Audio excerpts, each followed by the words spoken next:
পাবনার আটঘরিয়া উপজেলার বোরলিয়া গ্রামের তোয়েবালির জীবন জুড়ে আছে কৃষি আর পশুপালনের গল্প। বছরের পর বছর ধরে গরু ও মহিষ পালন করে সংসারের হাল ধরেছেন তিনি। অভিজ্ঞতার আলোকে এখন তিনি বুঝেছেন শুধু পরিশ্রম করলেই হয় না, সঠিক সিদ্ধান্তও নিতে হয়।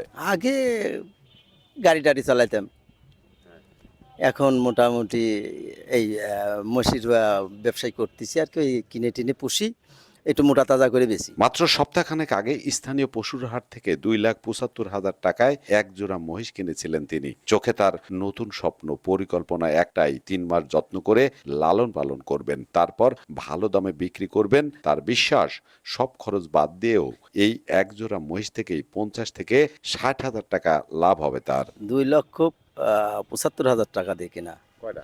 2 পিস। আগেও মোষ পালতাম, গরু আছে। তাতে কোনটা লাভ বেশি? মশি লাভ বেশি। কিরকম? মশি মোটামুটি আপনার খরচটা কম হয় গরুর চাইতে, কিরকম? অনেক খরচ কম, 0.5%। তোয়েবালির ভাষায় গরু পালনের খরচ দিন দিন বেড়েই চলেছে। খাবার, পরিচর্যা ও অন্যান্য ব্যয় মেটাতে অনেক সময় লাভের চেয়ে খরচই বেশি হয়ে যায়। তাই তিনি ধীরে ধীরে গরুর সংখ্যা কমিয়ে মহিষ পালনে বেশি গুরুত্ব দিচ্ছেন। একটা গরু যদি আপনার মাসে 15,000 খায়, একটা মোষ আপনার ওই মোটামুটি 5-7 হাজার টাকা খাওয়ালি হয়ে যায় মাসে? মাসে। তবে তৈবালির স্বপ্ন এখানেই শেষ নয়। এই এক জোড়া মহিষ বিক্রি করে তিনি 2 জোড়া মহিষ কেনার পরিকল্পনা করছেন।